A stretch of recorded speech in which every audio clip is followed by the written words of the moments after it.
ಸರ್ಕಾರದ ವತಿಯಿಂದ ಕೊಡಗು ಜಿಲ್ಲೆಯ ಅಲ್ಪಸಂಖ್ಯಾತ ಸಮೂಹದ ಅಭಿವೃದ್ಧಿಗೆ ಸುಮಾರು 20 ಕೋಟಿ ರೂಪಾಯಿ ಅನುದಾನ ಬಿಡುಗಡೆ ಮಾಡಿಸಿದ ವಿರಾಜಪೇಟೆ ಶಾಸಕ ಹಾಗೂ ಮುಖ್ಯಮಂತ್ರಿಗಳ ಕಾನೂನು ಸಲಹೆಗಾರರಾದ ಎಎಸ್ ಪೊನ್ನಣ್ಣ ಅವರಿಗೆ ಜಿಲ್ಲೆಯ ಮಸೀದಿ ಅಧ್ಯಕ್ಷರು ಸನ್ಮಾನ ಮಾಡಿದರು.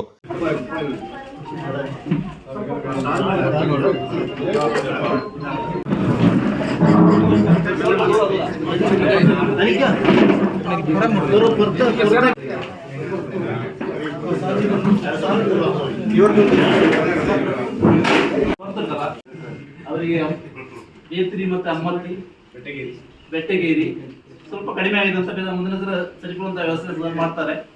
ಅದೇ ರೀತಿ ಲಾಸ್ಟ್ ಟೈಮ್ ನಾವು ಜಿಯೋ ಮಾಡಿದ್ವಿ ಸರ್. ಲಾಸ್ಟ್ ಟೈಮ್ ವಿಷಯ ಕೂಡ ಹೇಳ್ಬಿಡ್ತೀನಿ.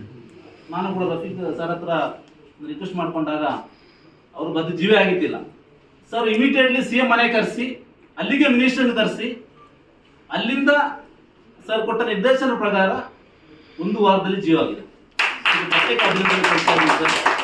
ಅದೇ ರೀತಿ ಸರ್ ಜನರಲ್ ಆಗಿ ಈಗ ಜಮ್ಮಬಾಣೆ ಹಿಡುವಳಿದಾರರ ಸಮಸ್ಯೆ ಹಲವಾರು ವರ್ಷಗಳ ಸಮಸ್ಯೆ, ಅದಕ್ಕೆ ಒಂದು ಐತಿಹಾಸಿಕ ಒಂದು ತಿದ್ದುಪಡಿಯನ್ನು ಕೂಡ ಸರ್ ಮಾಡಿದ್ದಾರೆ.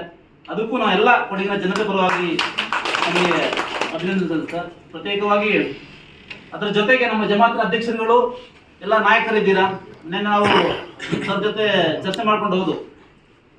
ಈ ಸಂದರ್ಭ ಅಲ್ಪಸಂಖ್ಯಾತ ಜಿಲ್ಲಾ ಅಧ್ಯಕ್ಷ ಹನೀಫ್, ತಾಲೂಕು ಅಲ್ಪಸಂಖ್ಯಾತ ಅಧ್ಯಕ್ಷ ಕೋಳುಮಂಡ ರಫೀಕ್, ಹಿರಿಯರಾದ ಯರ್ಮು ಹಾಜಿ ಸೇರಿದಂತೆ ಅಲ್ಪಸಂಖ್ಯಾತ ಸಮುದಾಯದ ಬಂಧುಗಳು ಹೆಚ್ಚಿನ ಸಂಖ್ಯೆಯಲ್ಲಿ ಆಗಮಿಸಿದ್ರು. ಅಲ್ಲದೆ ಮುಂದಿನ ದಿನಗಳಲ್ಲಿ ಅಲ್ಪಸಂಖ್ಯಾತ ಸಚಿವರನ್ನ ಜಿಲ್ಲೆಗೆ ಕರೆಸಿಕೊಂಡು ಬೃಹತ್ ಸಮಾವೇಶ ನಡೆಸಿಕೊಡುವಂತೆ ಶಾಸಕರಲ್ಲಿ ಮನವಿ ಮಾಡಲಾಯಿತು.